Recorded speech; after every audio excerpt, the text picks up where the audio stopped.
আসসালামু আলাইকুম। সোশ্যাল মিডিয়ায় একটি ভিডিও অত্যন্ত ভাইরাল হচ্ছে, ইমাম মাহমুদ। তো ইমাম মাহমুদ আসলে কে, তার আবির্ভাব কোথায় হবে এবং তার কি আবির্ভাব হয়ে গেছে, এই প্রসঙ্গে আজকের এই ভিডিওটি। ইমাম মাহমুদ হচ্ছে তিনি যিনি ইমাম মাহাদির পূর্বেই তার আবির্ভাব ঘটবে এবং তার আবির্ভাব বাংলাদেশেই ঘটবে। তিনি একটি প্রত্যন্ত অঞ্চল থেকে তার আবির্ভাব ঘটবে। তার বংশ পরিচয় সম্পর্কে একটি হাদিসও রয়েছে। তিনি যে দুর্গম অঞ্চল থেকে তার আবির্ভাব ঘটবে, তো বাংলাদেশের দুর্গম অঞ্চল কোনটি, তো এটি যারা বিশ্লেষণ করে তারা এটি ব্যাখ্যা করে পেয়েছে। দুর্গম অঞ্চলটি হচ্ছে নাটোর, যেটা নাটার একটা নদীর নাম ছিল, সেই নদীর নাম অনুযায়ী এই এলাকাটার নামকরণ করা হয়েছে। প্রত্যন্ত অঞ্চল থেকে তার আবির্ভাব ঘটবে এবং সেই প্রত্যন্ত অঞ্চলের ইউনিয়নের নাম হচ্ছে পাকা ইউনিয়ন। এগুলো আসলে হাদিসের মাধ্যমে পাওয়া যায়। এমনকি তার বংশ পরিচয় অর্থাৎ বাবার নাম, মায়ের নাম এবং তার নাম কি হবে এবং দেখতে কেমন হবে, এগুলোর ধারণা পাওয়া যায়। বিশেষজ্ঞরা এই নিয়ে অনেক রিসার্চ করতে করতে তার বংশ পরিচয় সম্পর্কে এবং তার আবির্ভাব সম্পর্কে একটি তথ্য এনেছে যে তার আবির্ভাব হয়ে গেছে এবং তাকে নাকি খুঁজে পাওয়া গেছে।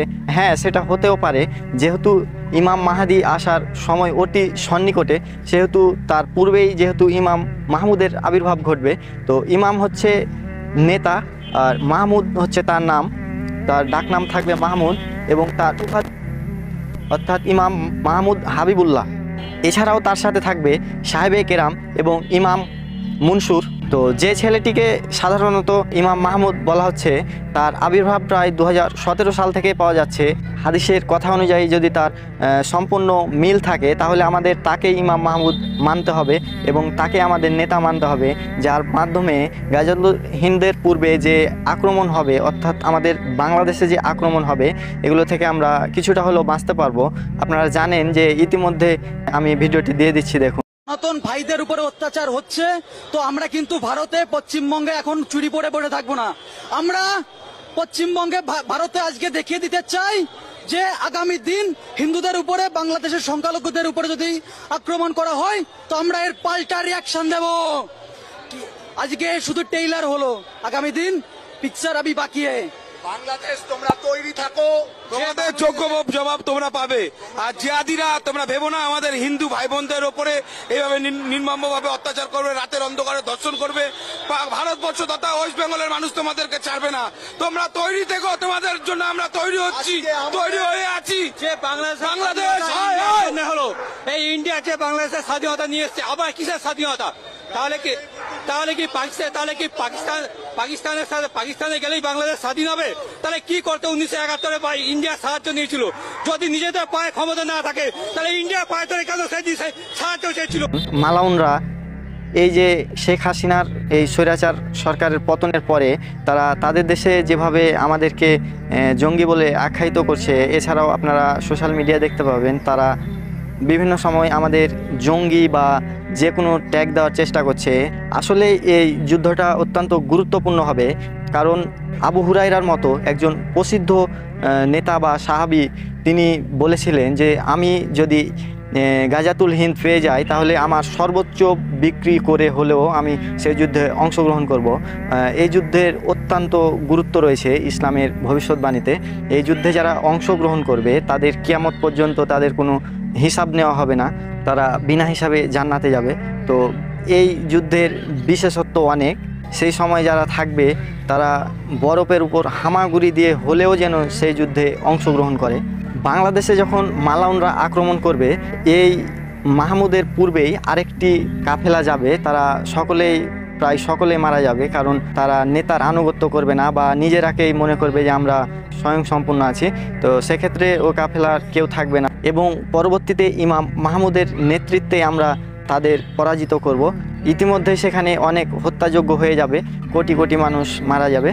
তো এগুলো নিয়ে বলতে গেলে অনেক কথা চলে আসে, আর আমি অত হাদিস বিশারক বা আমি অত বড় আলেমও না। আমি এ প্রসঙ্গে আমার জ্ঞান অত্যন্ত কম, কিন্তু আমি বড় বড় আলেমদের কাছ থেকে জানতে পেরেছি বা নিজে যেটুক জানি, এগুলো বলতে গেলে অনেক কথা, কিন্তু আমি বেশি কথা বলতে পারবো না, যেহেতু এ বিষয়ে আমার অত জ্ঞান নাই।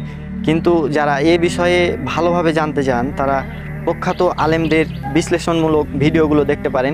এছাড়াও শাহ নেয়ামাতুল্লাহ কবিতা আকারে যে ভবিষ্যৎবাণীগুলো লিখে গেছেন, এগুলো প্রায় 100টার মধ্যে 100টাই মিলে যাচ্ছে।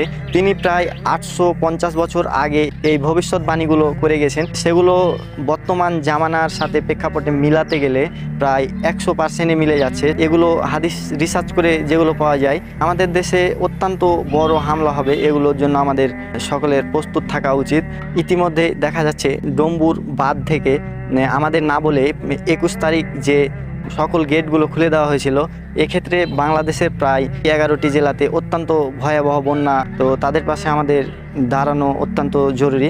এভাবেই আমাদের ব্যস্ত রাখবে কুফফার গোষ্ঠী বা মালাউনদের পতন হবে ইনশাআল্লাহ। এগুলো বিষয় অত্যন্ত সন্নিকটেই ঘটবে। সুতরাং আমাদের সকলকেই প্রস্তুত থাকা প্রয়োজন। প্রখ্যাত আলেম যারা রয়েছে তারা যদি ইমাম মাহমুদের পরিচয় ব্যাখ্যা করে এবং বলে দেয়, তাহলে অবশ্যই আপনারা সকলেই তার হাতে বায়াত গ্রহণ করবেন। এটি আপনাদের উপর আমার ওসিয়ত থাকলো। আমার কথার মধ্যে যদি ভুল ত্রুটি হয়ে থাকে, কারণ আমি কথা অত্যন্ত কাটা বলছি, আর এগুলো বিষয়ে আমার অতটা জ্ঞানও নাই, সেহেতু আমাদের ক্ষমার দৃষ্টিতে দেখবেন। কিন্তু যারা এগুলো বিশ্বাস এখনও করছেন না বা করতে চাচ্ছেন না, তাদের জন্য এটাই বলে রাখি, এই স্বৈরাচার সরকার কিন্তু পতন হয়েছে ছোট ছোট যুবকদের কাছে। সো এগুলো সামনে হবে, অনেক কিছুই হবে। আর এই স্বৈরাচার সরকার যে এই মেয়াদ উত্তীর্ণ করতে পারতো না, এটা কিন্তু আমরা যারা এগুলো বিষয় নিয়ে যারা গবেষণা করি বা কিছুটা জানার চেষ্টা করি, আমরা আগে থেকেই জানতাম। তো আজকের ভিডিওটি এ পর্যন্ত। আসসালামু আলাইকুম।